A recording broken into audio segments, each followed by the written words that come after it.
রমাদান special.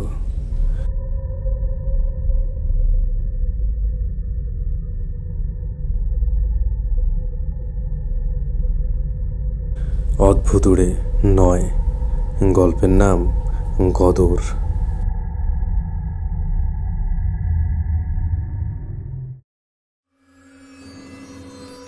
আসসালামু আলাইকুম। আমি মানহা। মানুষের জীবনে এমন অনেক ঘটনা থাকে যা মনে পড়লেই মেরুদণ্ড দিয়ে বয়ে যায় হিমশীতল হাওয়া। আজকে আপনাদের সাথে যে ঘটনাটি শেয়ার করব তা মনে পড়লে আজও আমি আঁতকে উঠি। আমার বাবারা দুই ভাই। ঘটনা যখন সূত্রপাত, তখন আমার বাবার বিয়ে হয়নি। আমার বড় চাচুর তখন নতুন নতুন বিয়ে হয়েছে। চাকরির সুবাদে তিনি বেশিরভাগ সময় বাড়িতে থাকতেন না। তখন বাড়িতে থাকতো শুধু আমার দাদা, দাদি, চাচি আর আমার বাবা। মূল ঘটনা শুরু হয় আমার চাচিকে কেন্দ্র করে। নতুন বিয়ে হওয়ায় তিনি আমাদের বাড়ির সম্পর্কে খুব একটা বেশি জানতেন না। বলে রাখা ভালো, আমার দাদাবাড়ি ছিল একদম অজপাড়া গায়ে। আমার দাদাবাড়ির চারপাশে ছিল প্রচুর গাছগাছালি, তাই দিনের বেলাতেও গা ছমছমে পরিবেশ বিরাজ করত। বাড়ির একদম গা ঘেঁষেই ছিল বিরাট এক তেঁতুল গাছ। লোকমুখে শোনা যায় এই গাছটা নাকি বেশ পুরনো। অনেকে বলতেন ওই গাছটাতে নাকি গদরের মানে খারাপ কোনো কিছু বাস আছে। গ্রামের ভাষ্যমতে যাকে বলে গদর। এবার মূল ঘটনায় আসি। তখন ছিল বর্ষাকাল, তাই দাদিমা চাচিকে দ্রুত রান্না সারতে বলছিল। তখন অবশ্য দুপুর 12টা বাজে, তবে আকাশ দেখে মনে হচ্ছিল সন্ধ্যা নেমে গেছে। সেদিন চাচু ছুটির কারণে বাড়িতে এসেছিলেন, তো চাচি তাড়াতাড়ি রান্না শেষ করে গোসল করতে গেলেন। ঠান্ডা পরিবেশে গোসল করতে তার বেশ ভালোই লাগছিল। গোসল সেরে সিঁড়ি বেয়ে দুপা ওপরে উঠাতেই তার চোখ গেল তেঁতুল গাছটার দিকে। তিনি দেখলেন মানুষের মতো কিছু একটা গাছ বেয়ে ওপরের দিকে উঠছে।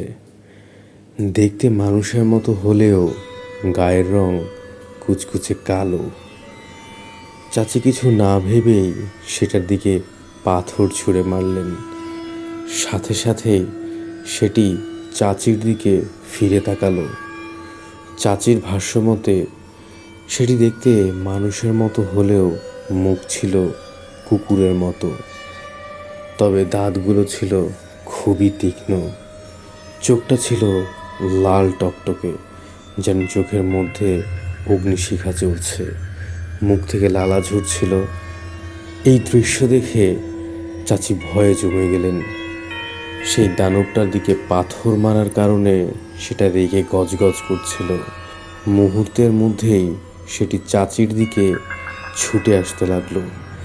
চাচি তখন এক চুলও নড়তে পারছিলেন না, কিন্তু সেটা চাচির কাছাকাছি আসতেই অদৃশ্য হয়ে গেল। চাচি বুঝতে পারলেন তার হাতে থাকা তাবিজটির কারণেই তিনি প্রাণে বেঁচে গেছেন। এরপর তিনি ভয়ে ভয়ে বাড়ি ফিরলেন। তবে ঘটনা কিন্তু এখানেই শেষ না। সন্ধ্যার দিকে চাচির মনে পড়ে যে ছাদ থেকে কাপড় চোপড় আনা হয়নি। তখন মাগরিবের আজান দেওয়ার কিছু সময় বাকি ছিল। দাদি তখন ওযু করছিলেন। চাচি বলেন তখন তিনি নিজের হুঁশেই ছিলেন না। তিনি কাউকে কিছু না বলেই চুল খোলা রেখে ছাদে চলে গেলেন। ছাদে ওঠা মাত্রই তিনি কিছু একটা গোঙানির শব্দ পাচ্ছিলেন। তিনি ভয়ে ভয়ে ছাদের দরজা খুললেন।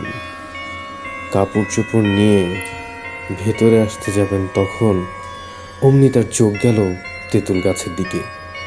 তার সমগ্র শরীর কাঁপুনি দিয়ে উঠল। সেই দানবাকৃতির প্রাণীটি তার থেকে কয়েক হাত সামনে দাঁড়িয়ে আছে। তিনি প্রচণ্ড ভয়ে চিৎকার দিয়ে অজ্ঞান হয়ে গেলেন। চিৎকার শুনে আমার দাদি, আমার চাচু দৌড়ে ছাদে গেলেন। চাচিকে তারা ছাদে অচেতন অবস্থায় পেলেন। তারা চাচিকে দ্রুত নিচে নিয়ে এলেন এবং মসজিদের হুজুরকে ডেকে আনলেন। হুজুর এসে চাচিকে ঝাড়ফুঁক করলেন, পানি পড়ে দিলেন। চাচির জ্ঞান ফিরলে তিনি বারবার ভয়ে চিৎকার করছিলেন। হুজুর তাকে কোনোভাবে শান্ত করলেন। হুজুর দাদাকে বললেন চাচির ওপরে গদরের নজর পড়েছে। চাচি সেবারের মতো বেঁচে গেলেন। 2023 সাল, সেবার ঈদে আমরা সকল কাজিন মিলে দাদা বাড়িতে বেড়াতে গেছিলাম। ঈদের 2 দিন আগে সকল কাজিন মিলে ঠিক করলাম ছাদে যাব, সেখানে গিয়ে আড্ডা দেব।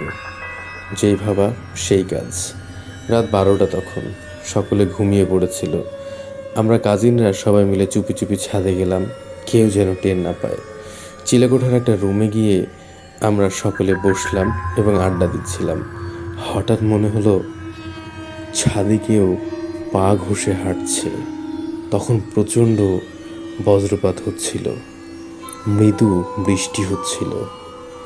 হঠাৎ বিদ্যুৎ চলে গেল। আমরা সকলেই ফোনের ফ্ল্যাশ লাইট অন করলাম। আমরা কিছু একটা গোঙানির আওয়াজ পাচ্ছিলাম। হঠাৎ বাতাসের দমকা হাওয়ায় জানালাটা শব্দ করে খুলে গেল। বিদ্যুতের ঝলকানিতে দেখলাম তেঁতুল গাছটায় কিছু একটা ঝুলছে। ভয়ে আমরা চিৎকার দিয়ে নিচে চলে গেলাম। সবাই জেগে গেল। দাদি সব শুনে আমাদের বেশ বকলেন। পরের দিন দাদি এক হুজুরকে এনে সমস্ত বাড়ি বন্ধ করে দিলেন এবং বাড়ির চারদিকে 4টি পেরেক পুঁতে দিলেন। গদর সম্পর্কে তিনি আর আমাদের বেশি কিছু বললেন না। আমি আজও ভাবি কি ছিল সেটা, হয়তোবা চাচির দেখা সেই গদরই ছিল।